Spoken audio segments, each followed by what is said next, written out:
want to be on Friday. All right, it's time for a war story, another war story. I've talked about a little about this one in previous sessions, a little just touched on it, and all. I had never really gone into quite this much detail telling about it before. This was a little 92 Lexus SC300, about close to 100,000 miles, 3-liter engine. That's a sweet running little engine too. It's a straight six, and 8340 transaxle. It was blowing in gasoline, mist out the tailpipe. I'm not talking about running rich like black smoke. I'm talking about if you held your hand down there, you would get a hand that was wet with gasoline. I bet you could probably light off a torch back there and make flames, you know. But if you let the engineers think for you, you can get lost in the shop manual troubleshooting matrix. Back in the 80s, whenever I was, getting into some of this Ford electronic engine control, they had this big old thick book called the H manual, and I went in 1986 to Ford school, and we learned about how to go through these trouble matrices. And then I started running into issues in these trouble matrices where they say, if it's above 2 volts, then do this. If it's below 4 volts, I mean, if it's above 4 volts or below 2 volts, but it wouldn't tell you what to do if it was between there. I mean, it was just dumb, some of the stuff. And I started measuring the voltages on all the sensors and everything, and I got to work and fix the cars pretty much without a manual, but I was doing it every day anyway. But you kind of see, this kind of is vaguely like a GM matrix, which was, some of the better ones were the ones that GM put out in the early 80s. I always liked those because they were very concise and clear and all that kind of stuff. But sometimes you come to the end of the matrix and you hadn't fixed nothing though, and that's really disgusting. Well, don't forsake the book. But don't let it do your thinking for you. You can't switch your powers of logic off. You can't say, okay, I've got the book to guide me. I don't have to think. That's just not the way it is. Now, when I was going to start using the book, I would actually start reading through some of the stuff in the book just to see what they had me doing. What do they want me to do here? What are they checking? They have to check here, check here. Okay, they want me to know that circuit's good. I get that. Okay, what are they doing? At the voltage here, the ohms here. And I'd say, okay, now I got a kind of an overview of what it is they're getting me to do. And then I would back up from the 30,000 foot picture and say, why are they got me doing this? We want to make sure that this module sees that so it'll know what to do with this. That's pretty good. If somebody puts premium gas, I was talking about this yesterday, Mr. McBride, in a vehicle that's set up for 87 octane, it can cause induction backfire install it until the engine warms up. This friend of mine, Mark, was working on this big Bronco one day over there, and whenever he crank it up, he'd go whoop, whoop, whoop, it'd pop out the intake, and he cleaned injectors, he did all this work.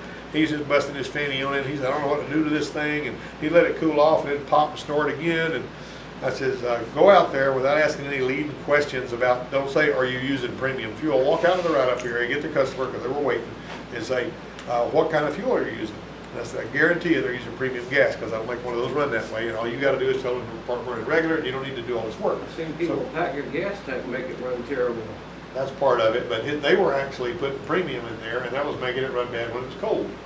That's right, it was burning too slow. It wasn't set up for that. Okay, I saw a 97 Power Stroke diesel that come through my service bay. And I was checking all those Power Strokes at the time, doing a lot of work on those. And this one here had a sort of a hard start. It ran okay, but it had a hard start. Well, it's supposed to have 55 to 80 pounds of fuel pressure that was going to the injectors. And whenever I screwed the little thing on, checked it with the Schrader valve, the little adapter, and I saw 20 pounds of fuel pressure. I said, this thing ain't got enough fuel pressure. It's got a high pressure pump that rides on the camshaft down in there, and it feeds the fuel injector, fuel rail through a filter and all that.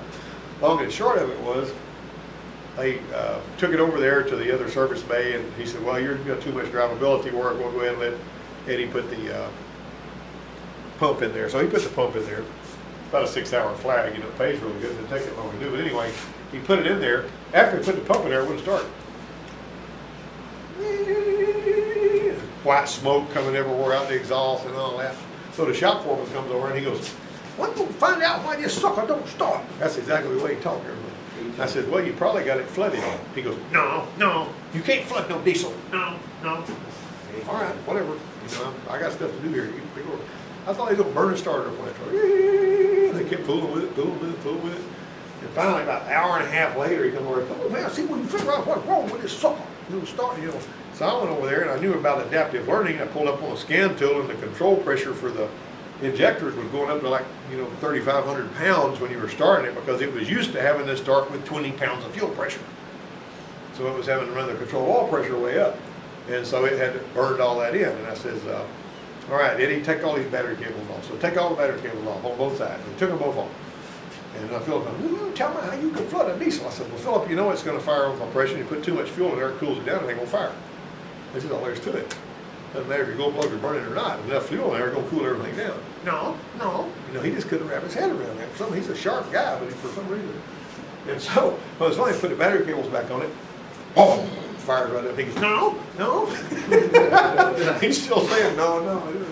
Anyway, but after it was replaced, that was supposed to be over here. That's what it looks like. This particular pump right here, see, basically feeds the fuel to the injectors, and then you got your, you know, this is just the fuel system. Well, you got, it's not pictured here, but you've also got high pressure oil that is electronically actuated operating injector. I'm not going to go in there, but there's nothing in the book about it. The point of that story was there was nothing in the book that would prepare you for adaptive learning, increasing the control oil pressure because it had low fuel pressure.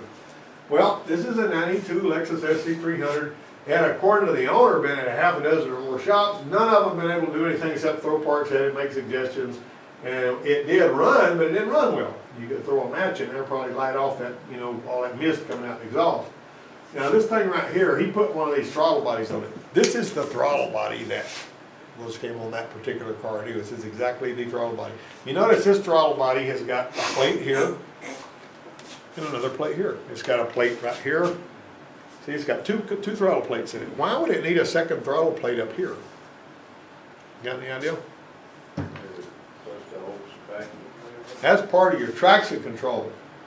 So what it does is if you're getting on it and you're spinning your wheels too much, because this thing's a Hoss, I mean it would just burn the tires, that upper throttle plate would close off to keep you from spinning the tires. I mean that's what that was for, and Lincoln's had that on them too, some of them did too. But anyway, he had done that and didn't help. So he had experienced one disappointment after another, and he sort of had a jaded view of all these shops that kept filling out all of their work orders and throwing all of these parts at it, and he's still having the same problem he had before and all that. I don't know which shops they were. I don't know where the shops were. I don't really care. I think they lived up close to Montgomery somewhere, but I don't know what happened or which shops it was. I ain't talking bad about the shops, but he wasn't happy. Now, he didn't look quite that mad, but he wasn't happy. All right, so this was an emission maker on steroids. It's fitted with a 3-liter i6, similar to the one that Toyota put in some of their Cressidas, and it's pretty peppy. This one here would run but didn't good, and it's OBD1. You don't have misfires codes on this one. It only has like 22 codes that it can throw. All right, so here's another one, a Wrangler with the same problem. Gasoline mist coming out of the tailpipe. You can't see it all that good there, but it was just blowing out there. And so that Wrangler was doing the same thing as it was. Okay, Rachel, what's going on? The 17th, I think, is the first work day, so it's going to be shortly after that. Okay? Yes, ma'am. They don't start the 17th, but the first faculty work day is the 17th. Is a few days after that, like 3 or 4 days, I think. Right. All right. Rachel interrupted my lecture. All right, so here we go. The 93 Wrangler was doing the same thing, blowing gasoline out in the tailpipe. So what I did here was, that one wasn't too, see that wet spark plug? See, all the rest of them were showing city, but that was soaking wet. All right, so what we did here, too many things that can cause, there aren't too many things that can cause it. So we got initial key on, we had good pressure, but boy did it ever fall away really fast. And so that's whenever I said, well, one of those injectors must be doing that. Those were easy to get to. This little 4-cylinder Wrangler, you can pop that fuel rail out before you say don't do it. So this was an injector right here that was just wide open. And I had Gary Butler take a can of carburetor cleaner and he sprayed through it into a drain pan and took a picture of it. And the injector was replaced, the plugs were clean with the blaster and the Wrangler back in business. That's all it took on that one. This one here was having a similar problem, but we had to make sure we did it the right way because we don't want to throw a bunch of stuff at it. You know, throw an injector at it, well, that's $140. Well, I didn't fix it. What else are we going to throw at it? You know, we need to find out what it is.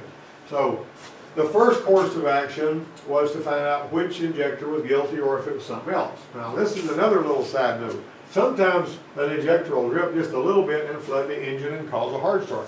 Just one injector can do that. If it's dripping, I'm not talking about squirting through, if it's just dripping a little bit of fuel, it fills that intake up with gasoline steam. When it's hot, you go to start it, that stuff condenses, it wets the plugs, and it makes it hard to start until they dry off. Well, what I do is I start the engine, let it sputter and snort, shut it off, pull all the plugs and look for the one that's sootier than the others. And that'll be the problem injector. Pull that injector out. If the tip's clean on the injector and the rest of the injectors are dirty, you found your dripping injector. It's a pretty simple thing. Now there was an 88 Thunderbird I worked on one time, would spin for about 45 seconds before it would start after a hot stove. This was the first one I ever saw that on. All right, the fuel pressure check showed just a little bit of a loss of pressure, but not very much. It's supposed to hold steady. This one here would fall off real slow. So I pulled the injector down and looked at them. 3 of them had really clean tips. And what that's telling me is the gasoline steam was doing the same thing. You know, it'll condenses and wets all the plugs on the hot start. And he was telling me, he said, when I first got this car, you just breathed on the key and it was running. Anyway, so after we got all that handled, it was good. Well, first thing we got to do is determine whether the PCM is making a decision to put too much in there, or if fuel's coming from some other source over which the PCM has no control. So I pull this line off the fuel pressure regulator and see if gas is there. Didn't see any gas there, so that means the diaphragm's not ruptured. However, high fuel pressure can cause issues. That usually makes black smoke. It doesn't usually cause gasoline steam. So anyway, this is the symptom chart on this Lexus. Look at here. They're trying to help you out a little bit here, but not too much. Poor drivability, poor idling, difficult to start, you know. They're basically just, this is sort of like, let's just throw some stuff up there and maybe point them in the right direction. Toyota and Lexus for years were like this. I don't know how they are now. I haven't looked at one lately, but you know what I'm talking about. This was kind of, this is sort of, just makes your, you know, kind of run together in your mind. What the hell am I going to do with this? Well, we don't want to do expensive part swapping because that had already been done. So what we did was, we're going to use a little harder to do sensible tests. We're going to work hard, we're going to be critical thinking, hadn't seen one exactly like this before, haven't ever worked on an SC300 before. And we want to home in like missiles on a target. We want to be going straight to where the problem is, but we actually have to make little course corrections on the way. You know, like the missiles out there that the Apache fires in the tank, it's got the wires trailing out behind them where it's, they got to, you know, they can drive it right to it. We want to drive ourselves right to it. We want to be one of those fire and forget. That doesn't mean you don't have a job anymore, go home. That means I'm going to send you to do the job, and whenever you go, you're going to hit it and everything's going to be fine. All right. Known good part is sometimes the only way to do it, but we don't see a whole lot of that much. All right, so what about codes? Should we pull the flash out codes? Well, with a fuel dump like this, we're not likely to find anything pulling codes because it's only got 22 available 2-digit DTCs anyway. And it doesn't have data stream. So think about what you're dealing with here. A lot of the times you choose somebody one that doesn't have OBD2 and it doesn't have data stream, they don't even want to work on it, you know. This one here, what you do is you jump TE1 and E1 and you would watch this light flash, check engine light flash. Now, on this one here, let's say, what about we check the fuel pressure? That's a good choice because we're blowing gasoline steam out the pipe anyway. And what you do if you want to run the fuel pump on this one, you remember on the Bronco, you got to jump ground into that one cavity on that little 6-pin connector. And on the GMC or the Chevrolet, you put that prime terminal, you fire it up. On this one here, you go from B+, which is right there, to the FP in that cavity right there, connectors under the hood. And then they're supposed to take this little banjo bolt off, put a special service tool in here, stacking another banjo bolt on top of it, washers in between, reading the pressure up there. I didn't have all that hogwash. I didn't have a gauge. It had a banjo fitting on it and all that. So we actually got out of that Mac tool set back there, we got a nice little bolt that's made to replace the banjo bolt, and it's got a little Schrader valve on it we could click our gauge onto. And so here we were looking at this gauge. Well, we basically, when we fired it up and we turned on the key, we first had really good fuel pressure and then it fell away. And so that was what it was. It's supposed to stay steady on a healthy system. And it was obviously going into the engine instead of back into the tank, which is where they usually go. A lot of times if the check valve in the fuel pump's not working right, it'll go back in the tank, you lose pressure, you get vapor lock, won't start good. Hard start, hot. A lot of the times it's because the fuel pressure is falling off. Always remember that. Check the fuel pressure. If you got one that's hard starting hot, and just make sure it holds good steady fuel pressure. But if you got low pressure in there, it's going to make bubbles in there, and it's going to be pushing bubbles out of there. Make it hard to start. Well, these injectors are hard to get to.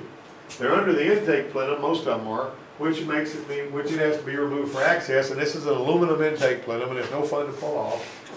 So we pull the line on the engine side of the fuel filter and connected the cylinder leakage tester to the fuel system. Why would we put the cylinder leakage tester on the fuel system? We basically, instead of the fuel filter feeding fuel into the fuel system, we were going to feed 40 pounds of air pressure into the fuel system. And it's got a dandy little air regulator built on it where we can determine how much pressure we're putting in there. Doesn't hurt a doggone thing. We can verify the air pressure in the fuel rail system with the gauge and our still connected fuel gauge. And we got a steady bunch of air going up, but we're not putting a whole lot of fuel in there, because you got one that's got that much fuel going through it, I guarantee you it's contaminated the engine oil, and we don't want to make it any worse or hydraulic lock anything. So if you got air going in there, that's great. So what we're going to do is we're going to do that. We're going to listen for the air. Incidentally, you can get a regulated air supply like this if you're looking for an engine oil leak. You can stop up the PCV, stop up the closure hose, go to the dipstick, and put about 10 pounds of air pressure in the crankcase and use a soap bottle and find oil leaks if it's in the splash oil part of it, which would be your pan, valve covers, intake, that kind of thing. It's not going to check your pressure side. On the pressure side, you got to put pressure in the, in the oil gallery. But anyway, the benefit of this test would be we'd be able to hear where the air was going. You can't hear where liquid fuel's making its exit, but you can only see it. And if it's in a cylinder, you can't even see it. All right. So here's what we did. We couldn't access all the injectors with the plenum in place. It's going to have to be removed. You can see a couple of injectors here, but there's a bunch of them under here you can't get to with that darn thing on there. And there's that little diagnostic connector, by the way. All right, I could hear it hissing through an injector into the intake, and so we got the plenum off, and I disconnected the injector connectors one at a time, found the disconnect the number 4, stopped it from hissing. That's an actual picture of us disconnecting the number 4 injector on that car. So technician A says replace the injector. After all, that fixed the Jeep. Who's correct? Is he correct? Do what now? Watch. I hear it hissing through an injector into the intake. I disconnected the injector and found, one at a time until I found that I disconnected number 4, and all of that air stopped going into the intake. So we've got air going through this injector and fuel when it's pressured up. That's something wrong with electrical. That ain't That's a smart guy. Listen to this guy. He's a smart cookie. He said that's something wrong with the electrical. If you unplug it and it stops pushing air through there, right? All right, so we're after the quickest and easiest way to determine where the problem is. The wire harness is kind of convoluted. We could visually inspect it for chasing on the brackets, and we did, but we didn't really see anything. Sometimes you'll actually see where a wire harness is getting against the big suction line on the AC or something, and it will actually keep rubbing on that aluminum suction line until it rubs through and there's copper showing. I mean, that's not, but you know, as the engine torques, it does that. So this one here doesn't move a lot. The engine's in there pretty tight. It don't move a whole lot. Furthermore, nobody had been working on the wire, so it shouldn't have been chafing, although anything's possible, you know. But instead of digging into here, that's a short circuit anywhere right here would cause that. This one here is going to be hot when you turn on the key. If this is a short circuit, you're going to have gas going through there all the time. So we want to do this. We finally homed in like a missile on a target. See, our missile's going to go over and hit the engine controller. Disconnecting the PCM stopped the hissing of the air through the injector. It told us our PCM was the target, right? All right, so now we're looking at a 92 model Lexus SC300 that needs a PCM. And I will tell you that on this same car, we actually had to put a power steering hose on it sometime after this. Well, we were going to put a power steering hose on it because it was leaking. Power steering hose was leaking, and it was $450 for a power steering hose for this car. What? I'm not kidding. $28 for a Ford or a Chevrolet. This one here was $450, and it was still leaking. Okay, that was a good story in and of itself, because what we wound up doing there was we pulled the power steering line off, and we sent it over there to Sam because he could actually build, put new rubber on the power steering lines with some ferrules and all that stuff. And this line here was kind of a big, long, convoluted thing. So he goes over and he cuts the line, and he starts trying to put his ferrules on there, but they won't fit. Because, why did Lexus do this? I don't know. All the other lines that are anywhere near this size are 10 millimeter. The Lexus line was an 11 millimeter line, and he could not get his ferrule on there. Now we're in a pickle, because we've cut the line, And he's trying to grind it down on the grinder so he can get his ferrule in there. You think that's gonna keep the oil from leaking? I don't think so. So anyway, when he started telling me about what he's doing, I said, stop, stop, stop. I said, don't grind any more that way. I said, bring it, send that thing back over here. So I put it in a vise, and he sent me the piece of rubber I needed to, you know, replace the one that was leaking.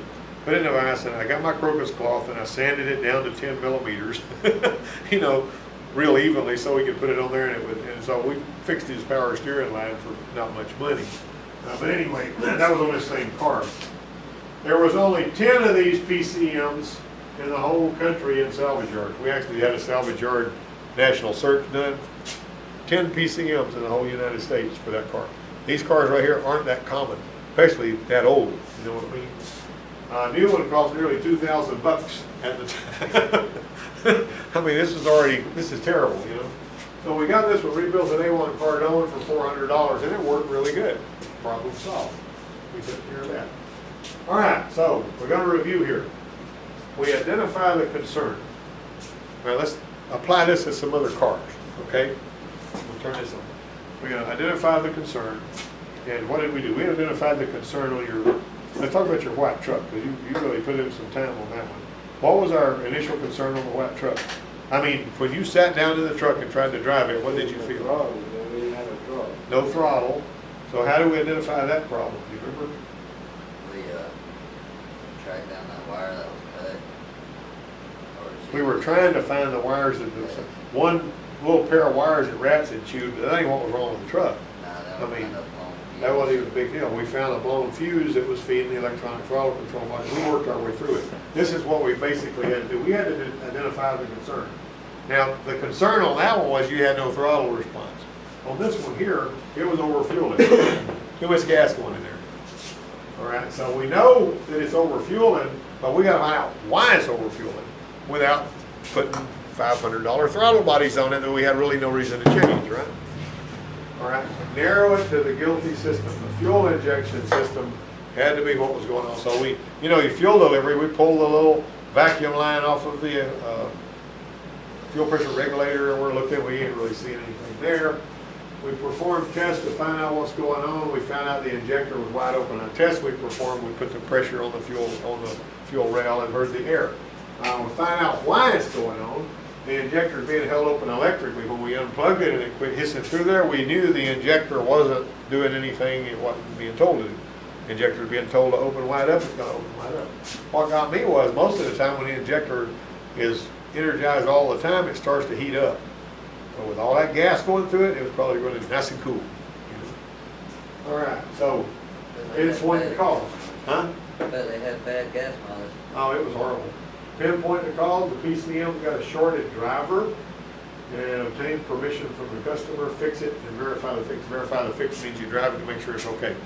You know, a lot of times when we put our part on there, we make our repair, we feel like we're done with it and it'd be aight. But the thing about it is, a lot of times it's not. And I laid my pen somewhere. I don't know where I put it. Not with that white truck. Huh? Not with that white truck. Yep. Go 3 or 4 times before we. Yeah, we actually had to work on that white truck quite a bit to get it ironed out and all that. So, anyway, all right, tell me something. Somebody talk to me. When's the last time you had to figure out what was wrong? Well, you do this all the time at home, don't you? You have to work on stuff a lot. All right, well, you had to figure something out. Recently, you had to figure something out, and you had to determine what was wrong, and then you had to launch a repair. So, tell me your story. That's it. He came up blank. What about you, Brad? Repair story, let's see here. My lawnmower quit running the other day. That's not a bad story. Tell me about it. Well, I got to thinking about it. It's 5 years old. Starter cylinders don't normally burn out. Oh, so what you're saying is when you went to turn the key, you didn't get anything. Yeah, it Okay. wouldn't get anything. I Okay. said thinking, well, starter cylinders don't normally put out. This was like 2 weeks ago. And I tried testing it with a voltmeter, but you know, I'm not too familiar with voltmeters. But anyways, when I finally figured it out, you know, the voltmeter was saying that the cylinder was still good. Okay. So anyways, keep tracing problems and finally found the problem to be at the actual switch itself. The ignition switch itself. Mm-hmm. Yeah. So I took the ignition switch apart, and well, I'll just, you know, take it apart and clean it and put it back together. It still didn't work. Yeah. Okay, well, like a dummy, I thought ignition switch was an ignition switch, you know? No. Gotta get the right one. Yeah, you gotta get the right one. So I went and bought a cheap ignition switch, put it in there, turned it, kept blowing fuses. What was going on with this? So I pulled the one off I bought, you know, it was cheap, trying to save money on a little type wide. I look at my old one that come off, it's no good. I know it's no good. You look at the one I bought, and the polarity's backwards. The new one's backwards from the one I bought. Yeah, when you hook it up, the wires are, yeah. Yeah. You just bought a switch, a generic switch. Yeah, I don't need, but it's all right. So $32 later for a new switch here at JR's, not my lawnmower's running. Yeah, yeah, that was a good little story. I had, the starter on my F525 John Deere was giving some issues, and I went to check on one, and it was $650 for a starter for that lawnmower. Just have it rebuilt. Well, all I need is put brushes in it, so I bought some brushes for it. Yeah. You know, and you Usually turn it's it, just it the clicks. brushes that Well, go those out. John Deere's, they don't put enough voltage in there whenever it's been sitting there, basically, and that's a solenoid switch issue too. But You know, I've seen that time and time again. Usually it's just the brushes that wear out. Yeah. Usually, Yeah. once it gets into the aperture. Yeah. Well, what